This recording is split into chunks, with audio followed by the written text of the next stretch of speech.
everybody, today we're going to talk about how to wind our bobbins properly.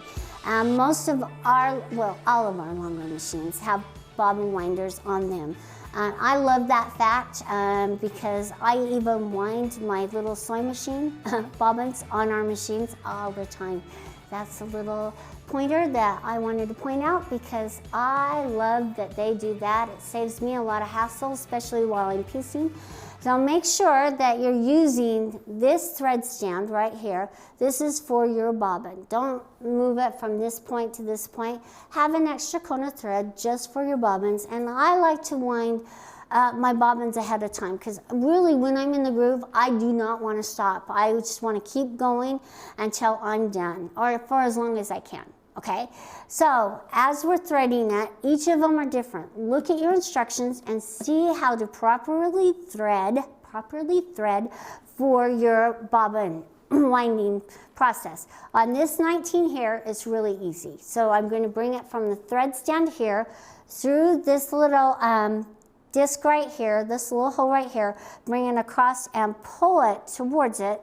So now I remember I'm flossing it through towards the center. And then I'm just going to wind it up. Now this one is our new bobbin winder, and I know a lot of you are going to say, wow, it's more powerful, it's about time.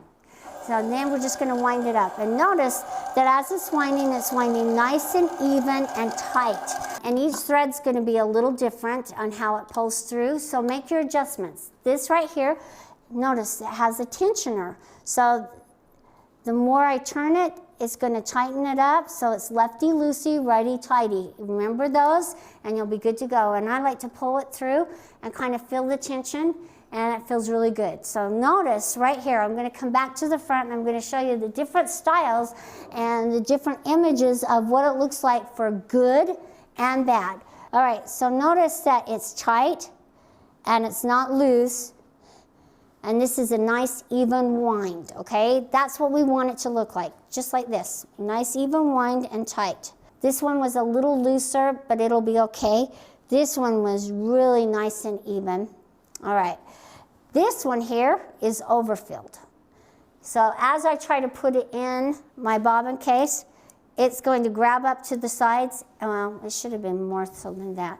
It's going to grab the sides and it's going to make it have a harder time as it's rolling, it's going to make it so it has a harder time as it's turning because it's going to grab the sides. I should have overfilled it even more than that to make it really, and it's going to have a little fat belly like we get when we get older. Our belly increases. So make sure that you don't overfill it so it moves easier in the bobbin case, okay? Another thing is the cone. This is wound very unevenly, and you'll notice that you're going to have a lot of tension problems if it's like this because it's tighter right here at the end and looser right here where it's coned.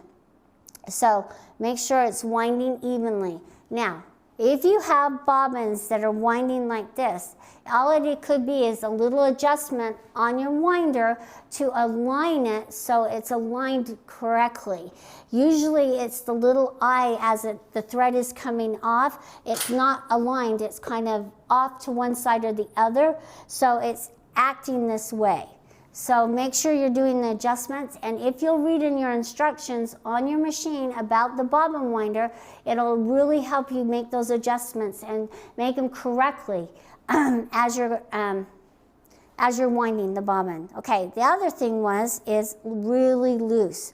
Now, I wanted you to notice that it's hard to see that it's loose, but to feel, if you can push it in and notice how I can push it in, and this is not as loose as I've seen them in the past, but it's loose and it can cause tension problems. So just make sure that the tighter you get it, the better off you are, especially with the bobbins, because the more thread you're going to have, and it's going to last longer as well. So make sure you watch your bobbins and how they're run. Do your fingernail test. Watch how it feels, and you'll get better and better and better at winding bobbins, and you'll be able to adjust them to work for the threads that you're using. So it's just simple, easy little pointers that we're pointing out to you, something that anybody can do because you own the machine. It's going to do wonderful things for you if you help it along the way. So thanks for joining me, and join me next time as we tackle more tension issues.